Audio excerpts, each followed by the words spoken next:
नमस्कार, मी डॉक्टर मच्छिंद्र बांगर महाराष्ट्रातील हवामान परिस्थिती संदर्भात ताजा अंदाज देणारे आणि या अंदाजामध्ये आपण मार्च एप्रिलच्या अंदाजासंदर्भात अंदाज घेणार आहोत। सर्वात महत्त्वाची बाब म्हणजे जानेवारी, फेब्रुवारी आणि मार्च हे 3 महिन्यात मिळून 2% पाऊस पडतो, म्हणजे वार्षिक सरासरीच्या 2%। आणि त्यामुळे या महिन्यांमध्ये सरासरीपेक्षा जास्त पाऊस पडेल म्हणणं सोपं असतं, कारण काही भागात जरी पाऊस पडला तरी ती सरासरी पूर्ण होते आणि साधारण दक्षिण आणि उत्तर पूर्व या भारताच्या काही भागामध्ये हा पाऊस पडून जातो आणि त्यामुळे सरासरीच्या जास्त पाऊस तो होत असतो।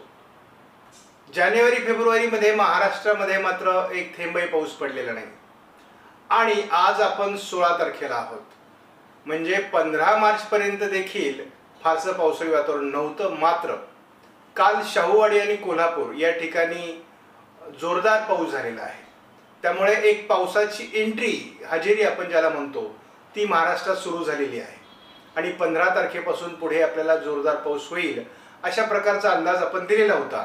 शिवाय होतं असं की ढगाळ वातावरण आता महाराष्ट्रामध्ये तयार होऊ लागलं आहे, त्याला स्थानिक अनुकूल परिस्थिती निर्माण झाली की त्या ठिकाणी तो पाऊस पडणार आहे, कारण हा अवकाळी स्वरूपाचा किंवा मान्सून पूर्व स्वरूपाचा पाऊस आहे।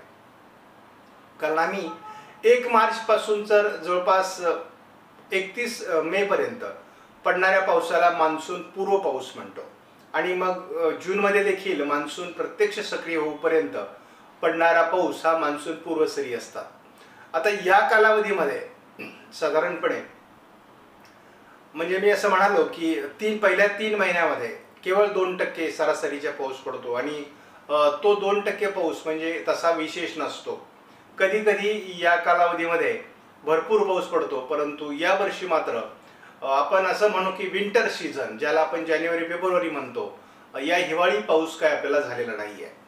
त्यानंतर आता उन्हाळी पावसाला सुरुवात झालेली आहे आणि उन्हाळी पाऊस देखील पहिल्या 15 दिवसात तरी कमी झाला आहे, परंतु आपल्याला अशी थोडी खात्री आपण व्यक्त केलेली आहे की मार्चचा शेवट हा पावसाळी असणार आहे आणि 20 तारखेपासून तर जवळपास 25 तारखेपर्यंत भारताच्या आणि खास करून महाराष्ट्राच्या बहुतांश भागात पावसाची हजेरी लागणार आहे आणि गारपीट, वादळी पाऊस अशा प्रकारचं या पावसाचं स्वरूप असणार आहे। शिवाय 29, 30, 31 या तारखांना देखील महाराष्ट्रामध्ये पावसाची हजेरी असणार आहे, मात्र ती विरळ स्वरूपात असेल। सुरुवातीला ढगाळ स्वरूपात वातावरण तयार होईल आणि स्थानिक पावसाचं वातावरण तयार होणार आहे, त्यामुळे तसा मार्च कोरडा जाणार नाही। आपण हा जो विश्वास व्यक्त केलेला आहे तो सार्थ ठरणार आहे, त्यामुळे पाऊस तर होणार आहे परंतु तो सर्व जिल्ह्यांमध्ये होणार नाही। म्हणजे याचा जो आता प्रभाव आहे तो थोडा लातूर, नांदेड, चंद्रपूर, गडचिरोली किंवा गोंदिया, भंडारा, वर्धा, यवतमाळ या जिल्ह्यांमध्ये थोडा त्याचा प्रभाव दिसतोय। बाकी ठिकाणी याचं फार पावसाचं वातावरण तयार होईल असं वाटत नाही। तसंच सोलापूर, कोल्हापूर किंवा रत्नागिरी, सिंधुदुर्ग भागातही अगदी सातारा, सांगलीपर्यंत पावसाळी वातावरण काही विभागात तयार होण्याची शक्यता आहे। त्यामुळे या भागात जे काही पिकं काढणीला असतील ती काढून घेणं आवश्यक आहे, कारण गारपीट जर झाली तर गव्हाचं नुकसान होणार आहे, हरभऱ्याचं नुकसान होणार आहे, काही द्राक्ष बागा अजून काढणी बाकी जर असेल तर त्याही ठिकाणी त्याचं नुकसान होणार आहे। त्यामुळे शक्यतो माल आता काढायला हरकत नाही, कारण या पावसाचा अंदाज हा अनिश्चित असतो आणि त्यामुळे या अंदाजामध्ये नेमकी कोणत्या भागावर किती पाऊस होईल हे सांगणं थोडं कठीण असतं। अशा प्रकारची आता पावसाळी परिस्थिती महाराष्ट्रामध्ये जी सुरू झालेली आहे त्याला आम्ही आमच्या भाषेत तरी मान्सून पूर्व पाऊसच म्हणतो आणि मान्सून पूर्व पावसाच्या वादळी सरी या पडत आहेत। यामध्ये मेघगर्जनेसह, विजांच्या कडकडासह काही विभागात गारपीट आणि जोरदार पाऊस देखील होत असतो। हा पाऊस तसा पिकांना फार उपयुक्त नसतो, परंतु उष्णतामान थोडं कमी करण्यासाठी याचा उपयोग होतो। कारण आपण जर बघितलं तर आता 40 पार अशा प्रकारचं तापमान वाढलेलं आहे आणि यामध्ये 20 तारखेपासून तर जवळपास 27 तारखेपर्यंत हे तापमान घटणार आहे, म्हणजे पुन्हा एकदा 40च्या खाली येणार आहे।